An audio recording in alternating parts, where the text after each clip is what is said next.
slouch hat too one time. The old slouch hat. I just keep walking around, and he keeps walking around with me. Around and around that necktie counter we went. When it rained, I wore my old slouch hat. It was a good felt that I had to carry through many rainy days, late fall and early spring. Perhaps it was a rainy day, and the house dick might have saw my hat. Each tie on that ring worth $6. Brooks Brothers, $60 worth of ties, slacks with peculiarities. I couldn't even find a pair of slacks I thought it was suitable to wear. Wrapped one pair around me and pinned it in with a safety pin. Pulled up my trousers and went out and looked at myself in the mirror.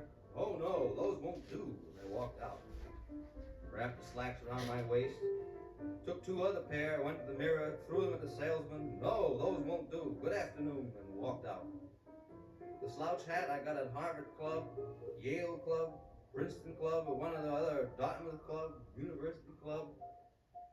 Always barred the yacht club, because it was a little over my kin.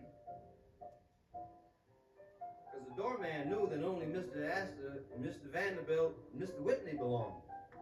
He couldn't say, "Good morning, Mr. Astor," because he knew I wasn't Mr. Astor. I always figured a way to heal into those other clubs. Not only a member of Who's Who, but a Who's Who also have to be a member of Who's Who in New York in the special clique of Who's. I'd get in the athletic club many times. Then I'd go up in the billiard room. I would wander back around the room, hands in back, and every poke rack I backed up against to feel for the wallet. One day I walked out of there with 10 wallets.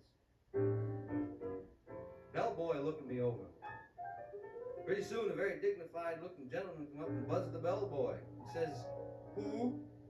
And I says, "Man told me his name while we were drinking at the bar and told me to meet him in this billiard room at the athletic club. I don't see him, so I better go." Well, tell me about the old slouch hat. Oh, one of my numerous trips to one of the numerous clubs in New York City.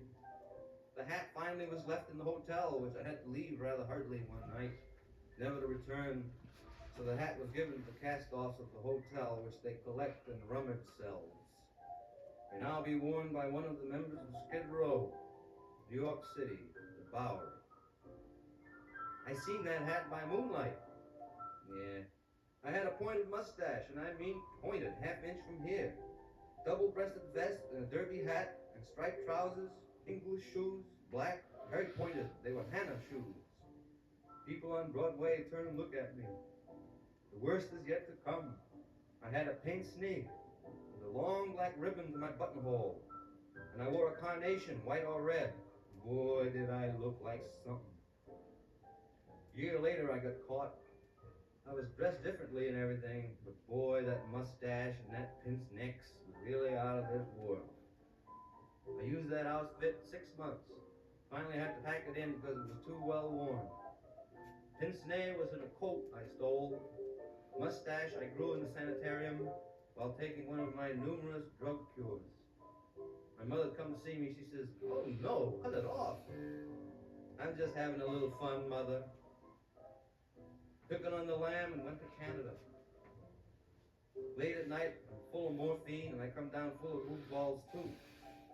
This guy had a ventriloquist doll, and he gave out this Texas Weenan routine. "Hello, sucker.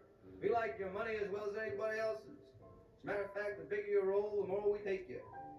He used to get everybody interested with the doll and cut out silhouettes, put stripes on your tie. Wound up in his room, gave him a shot of morphine. Out on the highway, I thumbed a ride into Buffalo, and I put the bum on the guy for something to eat. He said, "Eat in my drugstore." So we went in the back, and he had corn on the cob and boiled potatoes. "Say, fella, I always hear people talk about morphine. What's it look like?" He shows me. He had a key, a cabinet. He had bottles of hundreds, quarter grains, half grains, pennapons, allotted everything. As soon as he tended the customers, I emptied the bottles. Got out of there pretty quick, bought a safety pin in Buffalo, and took a shot in the toilet. Come out and saw a fella shaving, his coat hanging there. Hung my own coat and gave his coat a brush in my hand. Felt his wallet, washed my hands, went out and took off with the wallet. So I started out on a shoplifting campaign in Buffalo. About 1910. Wasn't very experienced at it. Started out with a top coat and sold it in the taxi cab stand. Next day, I decided to get myself some suits, and I went up and I had a suit box, and I walked about and put the suit box in one of the dressing rooms, looked and fooled in the mirror, went out, and I hocked those two. Next day, like a damn fool, go out to the same store, but I got a newspaper instead of a suit box. Thought I'd try a new routine. Two guys kind of watching me. Went in, wrapped myself up, two suits, went in the elevator. Bottom gentleman tapped me on the arm. Will you come with me, please? And the county jail, they ate breakfast. You got oatmeal with one spoonful of molasses. For lunch, stew, mostly bones, graveyard stew. And for supper, dinner at night, beans. And you couldn't smoke.